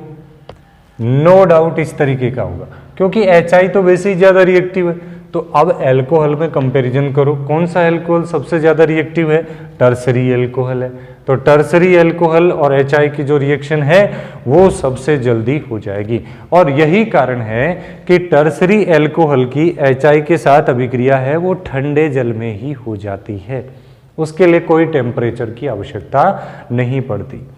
इवन प्राइमरी एल्कोहल है उसके लिए आपको कुछ टेम्परेचर की ज़रूरत पड़ेगी, सेकेंडरी एल्कोहल के लिए भी कुछ कम टेम्परेचर की ज़रूरत पड़ेगी, लेकिन HI के साथ अभिक्रिया है उसके लिए आपको इसकी ज़रूरत नहीं पड़ेगी। लेकिन ये भी ध्यान रखना है कि जब भी अपन HI और HBr के साथ में रिएक्शन करवाते हैं इनको इन विट्रो ही सिंथेसाइज करना पड़ेगा। क्योंकि ये ज़्यादा रिएक्टिव हैं, और ज़्यादा रिएक्टिव हैं तो इनको आप एसिड से वहीं पर बनाएंगे अभिक्रिया के दौरान, जबकि इसको बनाने की ज़रूरत नहीं, ये लेस रिएक्टिव होता है। तो ये भी एक इसमें ध्यान रखने की बात है कि जब भी HBr HI के साथ में रिएक्शन हो, जैसे मान लीजिए HBr के साथ में रिएक्शन हो तो H2SO4 से इसको बनाया जाता है NaBr और KBr की सहायता से, तो वहीं से वो रिएक्शन फिर इन विट्रो करवाई जाती है। तो ये पहली जो रिएक्शन है वो HX के साथ में है। HX को किस तरीके से आप इसमें देख रहे हैं कि रिएक्टिविटी ऑर्डर यहाँ से दोनों का पूछा जा सकता है। फिर बात करते हैं अपन reaction with PCl3, phosphorus trichloride. PCl3 के साथ में रिएक्शन हो। अब PCl3 को देखो, मैं इस तरीके से समझो, ये तो स्टेबल कंपाउंड था, मोस्टली इसको अपन यूज़ करते हैं। इसी तरीके से PbR3 होना चाहिए, इसी तरीके से Pi3 होना चाहिए। ये अनस्टेबल कंपाउंड है, तो इनको आप कैसे बनाओगे? इसकी जगह पर आपको लिखा हुआ मिलेगा P+Br2, इसकी जगह पर लिखा हुआ मिलेगा Pi2, यानी इन विट्रो सिंथेसाइज आप कर रहे हो कि जब रेड फास्फोरस रिएक्ट कर रहा है ब्रोमीन से, देन आपके पास में PbR3 बनेगा, और रेड फास्फोरस रिएक्ट करेगा आयोडीन से, देन Pi3 बनेगा। तो ऐसा भी कहीं लिखा हुआ हो कि P+X2, देन मतलब आप फास्फोरस हैलाइड के साथ में रिएक्शन करवा रहे हो गिवन कंपाउंड की। तो ये इसमें एक अंडरस्टैंड करना था। अब PCl3 जो होता है, जब भी अल्कोहल से रिएक्शन करेगा, 3 मॉलिक्यूल अल्कोहल की आपको ज़रूरत पड़ने वाली है। क्यों पड़ने वाली है? क्योंकि PCl3 में जो तीनों क्लोरीन एटम हैं वो इक्विवेलेंट हैं, और तीनों बॉन्ड एक साथ आपके डिसोसिएट होंगे, तो इसलिए 3 मॉलिक्यूल अल्कोहल की ज़रूरत पड़ेगी। तो मैं इस रिएक्शन को इस तरीके से लिखूं साहब कि 3 मॉलिक्यूल मैंने अल्कोहल के लिए और 1 मॉलिक्यूल मैंने किसका लिया है? PCl3 का लिया। अब ये यहाँ से आपके पास में ये डिसोसिएशन हुआ, और 3 मॉलिक्यूल आपने किसके बना दिए? एल्काइल क्लोराइड के बनाए हैं, और POH3 या H3PO3 फॉस्फोरिक एसिड उसको अपन लिख सकते हैं। तो ये कहानी आपके पास में हुई। अब R की जगह कोई भी अल्कोहल ले, गिवन क्या बनेगा? Alkyl chloride. यानी when alcohol is react with PCl3, then आपके पास में क्या बन जाते हैं? एल्किल क्लोराइड बन जाते हैं। जो भी अल्कोहल लिया उसी का एल्किल क्लोराइड, जैसे मेथेनॉल लिया मेथिल क्लोराइड, एथेनॉल लिया एथिल क्लोराइड, तो जो भी अल्कोहल आपने लिया है उसी अल्कोहल का आपके पास में क्या बनेगा? क्लोराइड बनेगा। तो ये रिएक्शन थी आपके पास में PCl3 या फास्फोरस क्लोराइडों या फास्फोरस हैलाइडों के साथ में। अगली जो जिस रिएक्शन की मैं बात करूंगा वो है reaction with PCl5। Reaction with PCl5 या फास्फोरस पेंटाक्लोराइड। अब PCl5 की रिएक्शन को करने से पहले मैं एक और चीज़ आपको यहाँ पर बताना चाहूँगा कि PCl5 जो होगा उसकी स्ट्रक्चर को आप देखें। उसकी स्ट्रक्चर है त्रिभुजीय द्विपिरामिडी। अब क्या आप मेरे को ये बता सकते हो कि इसमें जो पांचों जो Cl परमाणु हैं, Cl एटम हैं, वो इक्विवेलेंट हैं क्या? नहीं है। कैसे नहीं है? ये जो Cl हैं वो एंगल क्रिएट कर रहे हैं, बॉन्ड एंगल वो 90 डिग्री का कर रहे हैं। ये जो हैं वो क्रिएट कर रहे हैं 120 डिग्री का। तो जब 2 तरीके का बॉन्ड एंगल इस मॉलिक्यूल के अंदर हो रहा है, तो ये जो सारे जो Cl एटम हैं उनके बीच में रिपल्सन होगा, और उस रिपल्सन के कारण इसकी जो स्ट्रक्चर है उसमें तनाव उत्पन्न हो जाएगा, टेंशन हो जाएगी, और जब कहीं टेंशन हो जाती है तो स्टेबिलिटी तो रहती नहीं है ना। तो जब PCl5 के मॉलिक्यूल में टेंशन हो गई तो there is no stability and it is breaks into PCl3 and Cl2, यानी PCl5 तुरंत ही फिर PCl3 और Cl2 में टूट जाता है। अब इसमें जो Cl हैं, मैं ये कहूँगा कि ये जो दोनों Cl हैं वो एक तरीके के हैं, और ये जो तीनों Cl हैं वो एक तरीके के हैं। अब कौन से Cl हैं और कौन से नहीं? ये जो दोनों Cl हैं ये Cl कौन से हैं? एक्सियल Cl हैं, और ये जो तीनों Cl हैं वो आपके कौन से हैं, इक्विटोरियल Cl हैं, यानी ये अक्षीय क्लोरीन परमाणु हैं और ये निरक्षीय क्लोरीन परमाणु।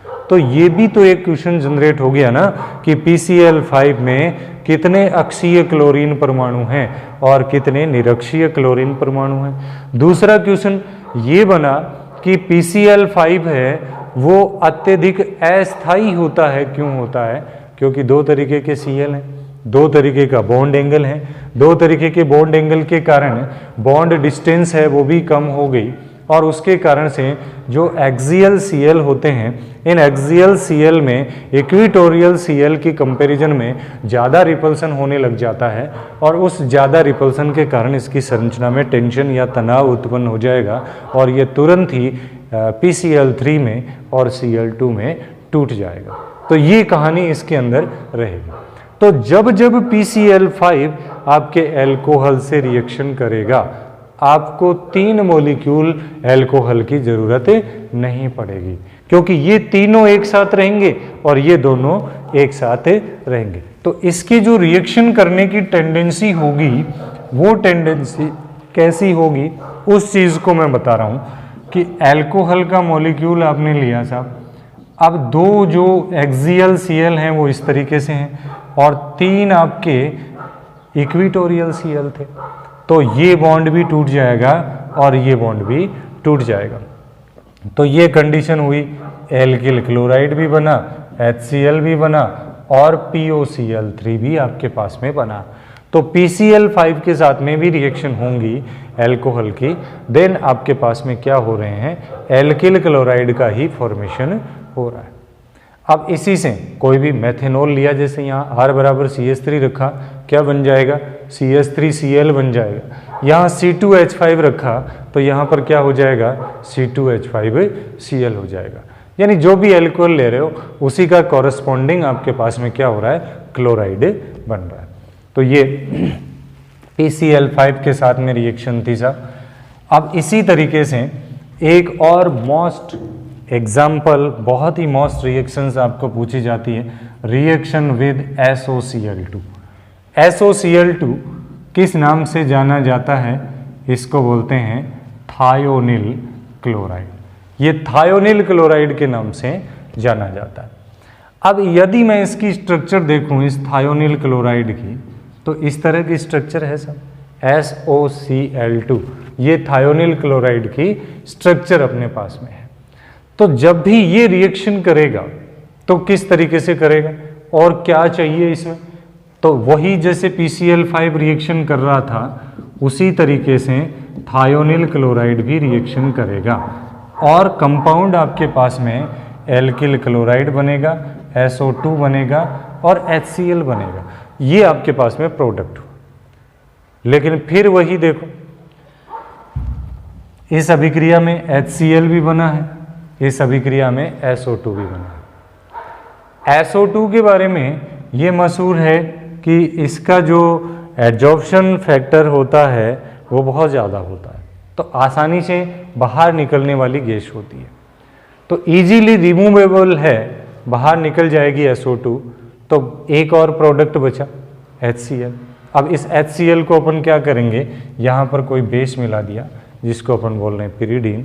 ये पिरिडीन HCl का एब्जॉर्ब कर लेगा, तो इस रिएक्शन के अंदर ओनली और ओनली आपके पास में क्या बचा, प्रोडक्ट के तौर पे एल्किल क्लोराइड बच जाता है। तो ये जो रिएक्शन है, इस रिएक्शन को बोला जाता है डार्जन प्रोसेस। तो जब भी कोई एल्कोहल थायोनिल क्लोराइड के साथ में रिएक्ट करके एल्किल क्लोराइड बनाता है तो it will be called डार्जन process. और ये डार्जन प्रोसेस है वो an excellent method of preparation of alkyl chloride है, यानी ये एल्किल क्लोराइड बनाने का सबसे अच्छा मेथड है। तो यहीं से आपके पास में ये क्वेश्चन पूछा जाता है कि डार्जन प्रक्रम सबसे अच्छा मेथड क्यों है, क्योंकि इसमें SO2 इजीली रिमूवेबल गैस होती है, HCl का एब्जॉर्प्शन हो जाएगा पिरिडीन के द्वारा, तो प्रोडक्ट के तौर पे या प्योर स्टेट में आपके पास में एल्किल क्लोराइड बनेगा। अब इसी क्वेश्चन को दूसरे तरीके से भी पुटअप किया जा सकता है कि जिस तरीके से थायोनिल क्लोराइड है उस तरीके से थायोनिल ब्रोमाइड हो और उस तरीके से यदि थायोनिल आयोडाइड हो तो क्या होगा। यदि थायोनिल ब्रोमाइड होगा तो एल्किल ब्रोमाइड बनेंगे, यदि थायोनिल आयोडाइड होगा तो एल्किल आयोडाइड बनेंगे। तो थायोनिल ब्रोमाइड, तो इस मेथड से ना तो आप एल्किल ब्रोमाइड बना सकते हैं ना ही आप एल्किल आयोडाइड बना सकते हैं। क्यों?